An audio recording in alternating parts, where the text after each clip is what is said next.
Who are they going to get? Listen, I'll tell you this. I had Vernon Davis on my show today, and I asked Vernon Davis specifically. I took his friend out of it. I said, Vernon, if assuming Alex Smith plays and resumes his career, God bless him, somewhere else, and it's not Washington, what should the Washington football team do at the quarterback position? Bro, it was painful. The struggle of Vernon to come up with an answer of like he was I stumped him because none of us know. And he was just like, man, I mean, I get asked that question so much and I really have no answer. And so I gave him the pads. I said, look, you could mortgage the future and give up the farm practically for Deshaun Watson. You could draft a kid and start from scratch and try to develop them. Or you could go a veteran route of think a Derek Carr or Marcus Mariota, maybe a Jimmy Garoppolo, Sam Darnold.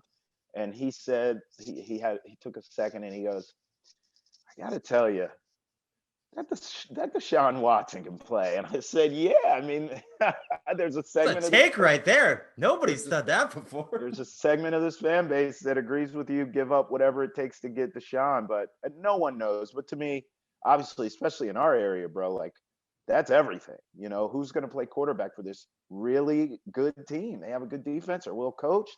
They have a weapon in Terry McLaurin at wide receiver. They have a good running back and Antonio Gibson.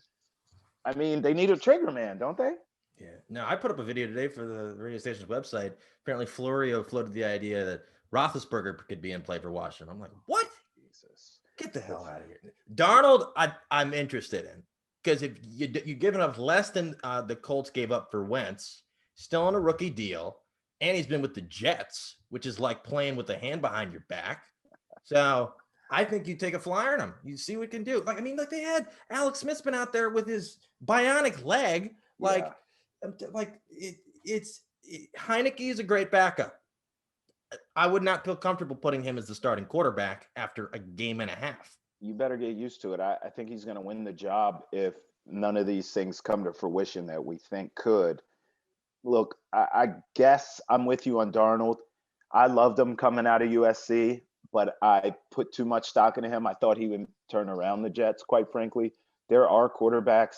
I'll give you an example from this year.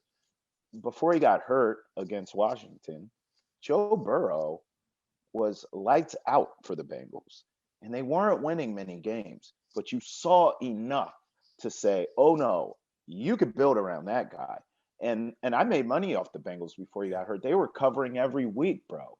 And so I didn't see enough from Darnold in the Jets to make me stay in love with him like I did or like I was when he came out of USC. But I will say the tools, physical, can make every throw, tough. I mean, he has all that stuff. He's incredible. He's more athletic than he gets credit for in terms of running as well. But I mean, at this point, you got to think he's damaged goods, certainly mentally with everything he's dealt with in that town for that franchise. And also, he's got the hell beat out of him so far in his career. So I don't know. We'll see with him. I'm a Mariota guy personally. I think he's a dual threat. He can run and throw. And I think the issue that happened to him in Tennessee, my opinion, is that Tennessee drafted him and wanted him to be a Drew Brees or an Aaron Rodgers or whatever. So the expectations were super high. And he's not a very verbal guy, which a lot of times can be, looked at as, oh, he's not a great leader. I think that's a misconception. I think different guys lead in different ways. With Washington, you have an emotional, verbal leader already who plays defense in Chase Young. And so I think Mariota could actually just come here and focus on being productive, putting up numbers and playing the position. And I think he would have success in here specifically. It's the right fit for him. So we'll see, but who the hell knows what they're going to do. No, because I know somebody was talking about like, oh, maybe they could get Mac Jones. I'm like, all right, Mac Jones, they just cloned Saban and then gave him weapons on offense. People are like, oh, he's a first round pick. All right, contact me in 5 years and we'll see what Mac Jones is doing. But I mean, listen, bro, I bet against Mac Jones a few times this year. I picked my spots. You bet against Alabama. That's an easy way to go broke, right?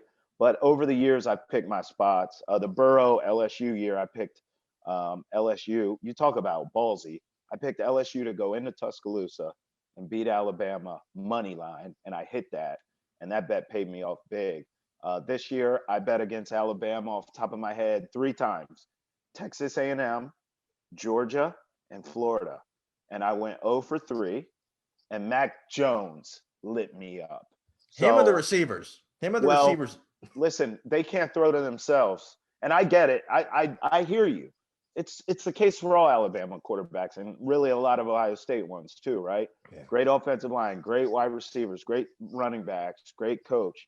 I mean, they're loaded, and then you get to an NFL, and maybe you have one of those, and can you make it work?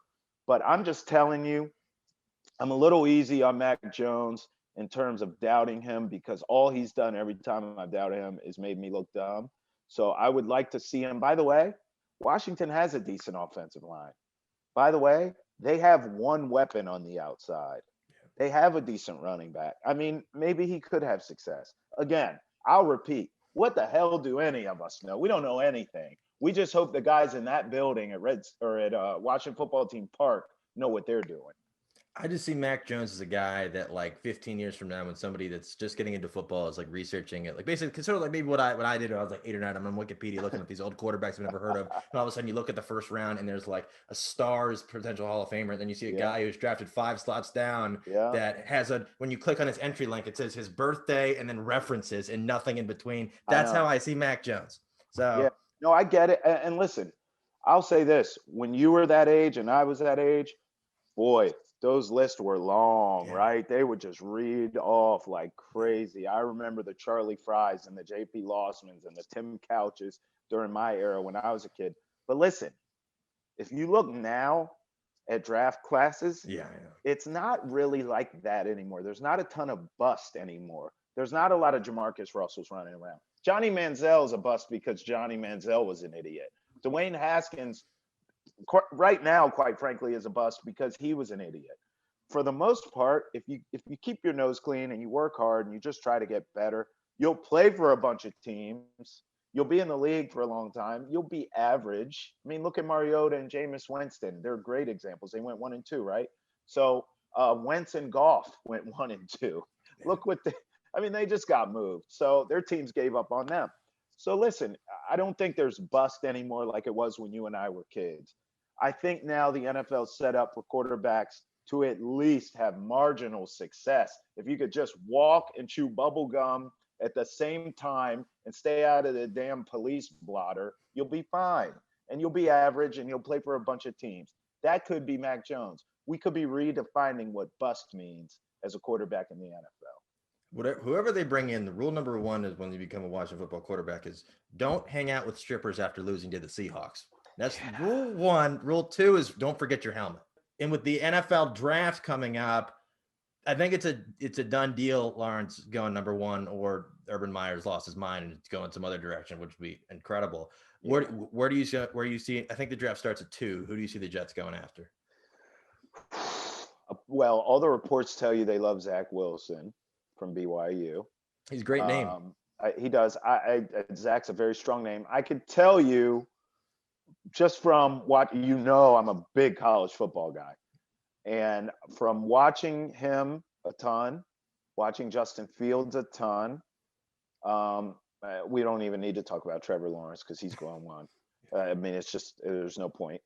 So really it comes down to those 2 for that second spot, assuming the Jets are going to move off Darnold and go in a new direction. I'm hearing reports they like Wilson. I got to say, I bet on BYU a lot this season, and dude did not let me down. Zach threw, we're talking 400, 500 yards a clip, like consistently. He put up video game. We were talking about Madden earlier. He put up video game numbers, and they played some heavies. I'm not going to act like they played cream puffs at BYU, but this Justin Fields kid, for me, I would rather go in that direction, and here's why. One thing I noticed about Justin Fields is what he gets knocked for. People say, well, he doesn't really, like, he shows up for the big games, but like a Northwestern or a team that Ohio State should massacre, I mean, it's a little too close for comfort sometimes. But then you see him go up against Trevor Lawrence, and he's all world for that game, and they beat Clemson, right? And get to the national championship game. That's actually, for me, a positive. I know the media and a lot of these scouts spin that as a negative. And here's why. If I'm a coach, I'm saying, oh, I get it. He gets up for the big games. He gets up for the big moments. I like that. That means if we're winning, if we're in the playoffs, we have big games. We're on Thursday night or Monday night or whatever night of the week nowadays that football's on. It feels like every night. And it's a spotlight game and all eyes are on him. My man's gonna ball. So as a coach, I need to tap into whatever that is and get that consistently. So at a 1 o'clock on a Sunday, Jets against whoever stinks, he gets up for that game. And so you have to figure out a way as a coach to tap. Gosh, who just came to my head was the Eagles. They're gonna suck this year. So if it's Jets, Sudfeld was amazing. I'd rather have Seinfeld as my coach, as my quarterback. So for me, I would rather have Justin Fields just because. And who do the Jets have now? Robert Saleh. That's a super intense dude. I mean, if I'm him, I'm like, I want that kid because I can maximize and bring the most out of him. Do you think just everybody's recent memory of Haskins is killing Justin Fields' draft stock? No, I think it would kill. You're gonna think I'm nuts. I think if Washington moved up significantly, like let's say Fields would need to drop. So in other words, Zach Wilson gets taken second, and maybe something crazy like Trey Lance, like the Laramie Tunsil gas mask. Well, no, just in general, like teams are just. I don't even think he needs to be blowing bong hits. Like if teams are just kind of like his throwing arm isn't real, but he still got the motor. Well, you have to remember some of these other quarterbacks, teams could just fall in love with. Like Trey Lance, bro.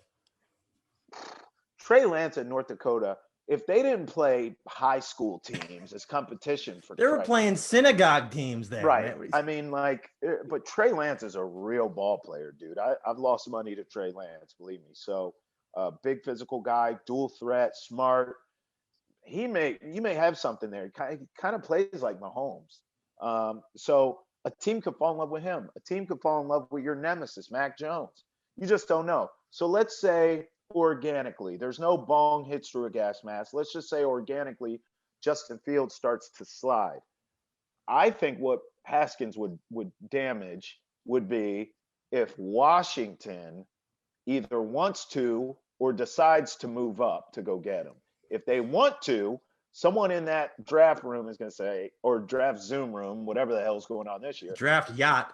Yeah, is going to say, let's think about this. If they do make the trade and go up and get him, guys like me and the fan base are going to be saying, well, let's hope this works out because the last Ohio State, right? So I don't, but no, I think to answer your question, from the fundamental draft itself and other teams, I don't think Haskins matters at all because Haskins was an idiot. I think Washington particularly, and by the way, reports are there are people in the building that, quote, love Justin Fields. The plot thickens, my friend. They could just get Cardale too, and they have this fix. They like the defensive lineman from Alabama, you like your quarterback from Ohio State. You got a nice little mix, and the playoff success mirrors those choices. But 12 gauge was behind his time. Like he was coming in at a time where the position was starting to evolve, and guys were really starting to move a lot. If Cardale had came out back in the day with the Mannings and the Bradys and those traditional Rivers and those traditional pocket guys, he could have lasted, but the game's changed now. That's one thing about Mac Jones I'll give you. Even though I felt like you were hating on him, I will say he's a statue. He's not a guy that's going to move at all.